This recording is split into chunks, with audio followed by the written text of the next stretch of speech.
Dzień dobry moi drodzy, jak obiecywaliśmy w ostatnim odcinku, dziś rozpoczniemy serię o kłopotach zdrowotnych Hitmana.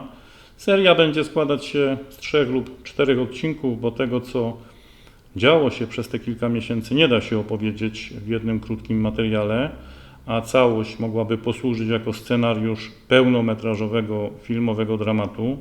Zaznaczam, że wszystko co zostanie tu powiedziane to tylko i wyłącznie prawda.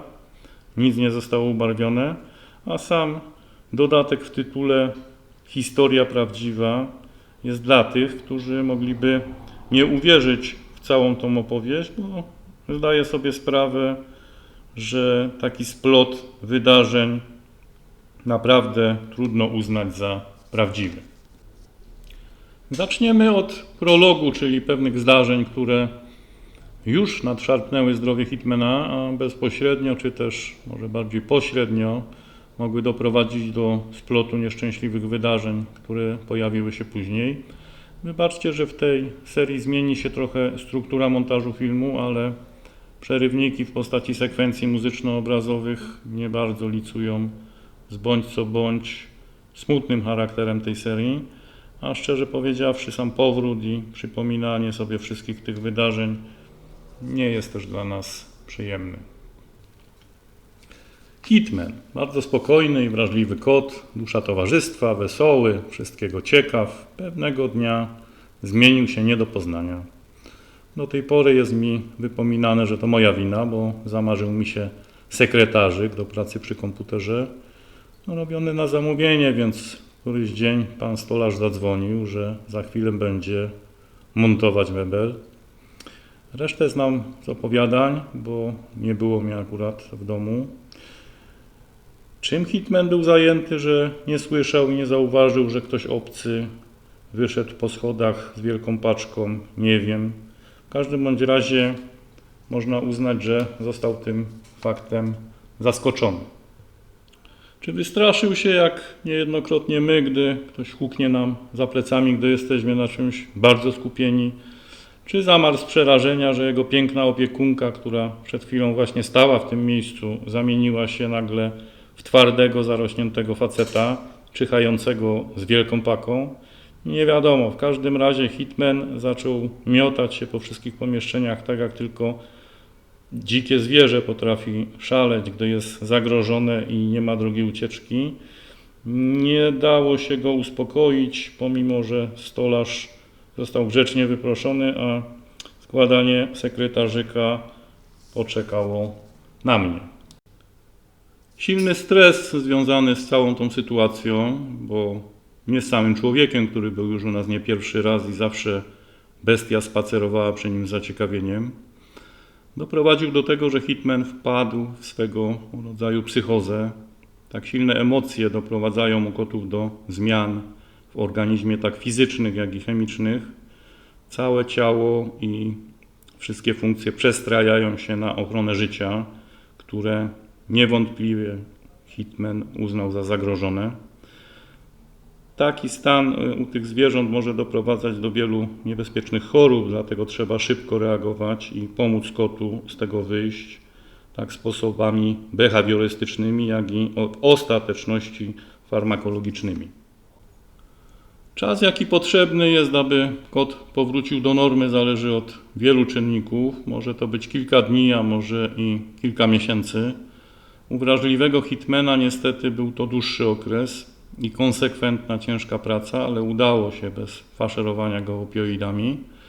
Hitman przez ten okres bał się właściwie wszystkiego. Głośniejszy dźwięk, szeleszczący papier, reklamówka z zakupami, a nawet intensywniejszy ruch powodował, że chował się pod łóżko, szafę, gdzie się dało.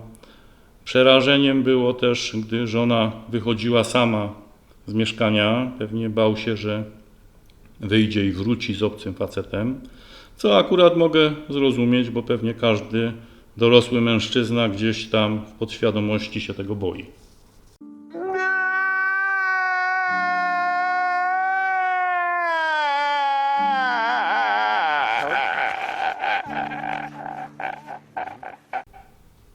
Hitman nie dość, że nie jadł jeszcze mniej. Stał się apatyczny, nie chciał się bawić, bał się praktycznie każdego, kto do nas przyszedł, pomimo tego, że wcześniej z tymi osobami się integrował i przebywał w centrum uwagi.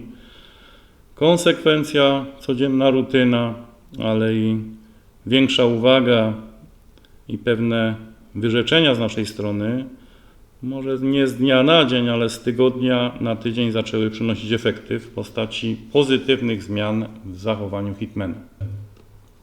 Gdy po kilku miesiącach wszystko zaczęło powracać powoli do normy, podjęliśmy decyzję o dokoceniu. Hitman będzie miał towarzystwo, nie będzie sam, gdy jesteśmy w pracy, a i we dwójkę łatwiej przezwyciężyć jakiekolwiek lęki. Posunięcie bardzo ryzykowne, ale jak się później okazało idealne. I nadszedł ten dzień. Nadir, młodszy brat Hitmana, w kocim plecaku przybywa do domu. Koty nie widzą się, Nadir przebywa ze mną w osobnym pokoju, ale widać zaciekawienie z obu stron, żadnego stresu, ciekawość, może nawet chęć zabawy, bo przecież pomimo, że się nie widzą, to nawet przez te zamknięte drzwi się czują. Już te pierwsze drobne znaki cieszyły nas, bo wskazywały na to, że prawdopodobnie będzie dobrze. I tak też się okazało, choć dalszy splot wydarzeń sprawił, że nie do końca mieliśmy siłę z tego się cieszyć. W pokoju z Nadirem ciasno, wielka kuweta, drapak, zabawki, miseczki z jedzeniem, a pokój nie za wielki. Dodatkowo na przejściu leży wielki plecak, w którym przybył Nadir. Przypomnę, że odpowiedni dla Mejkunów. Nie sądziliśmy, że Hitman, który spokojnie leżał sobie w drapaku, wystraszy się wychodzącej z pokoju z dużym plecakiem żony, bo już właściwie jego stan psychiczny wracał do normy. W każdym bądź razie Hitman w lekkiej panice zeskoczył z drapaka i chciał uciec do garderoby. W sypialni usłyszałem tylko płaczliwy krzyk żony: Boże, coś mu się stało w nóżkę. Włóczy ją za sobą. I od tego momentu zaczął się taki splot wydarzeń, w który uwierzyć trudno, ale jak życie już nieraz pokazało, nam może się przydarzyć. Jeśli chcecie zobaczyć, co działo się dalej, zapraszamy do oglądania następnych odcinków serii. Jeśli nie chcielibyście przegapić nowych materiałów, zasubskrybujcie nasz kanał i wciśnijcie dzwoneczek, dostaniecie wtedy powiadomienia, jeśli pojawi się nowy film. Wpadajcie też na nasze media społecznościowe, Facebooka, Instagrama i TikToka. Pojawiają się tam też materiały, których nie ma na YouTubie. Zachęcamy do komentowania pod filmem. Może ktoś miał podobne przypadki ze swoim kociakiem. Dziś już żegnam się z Wami gorąco i do zobaczenia w następnym odcinku.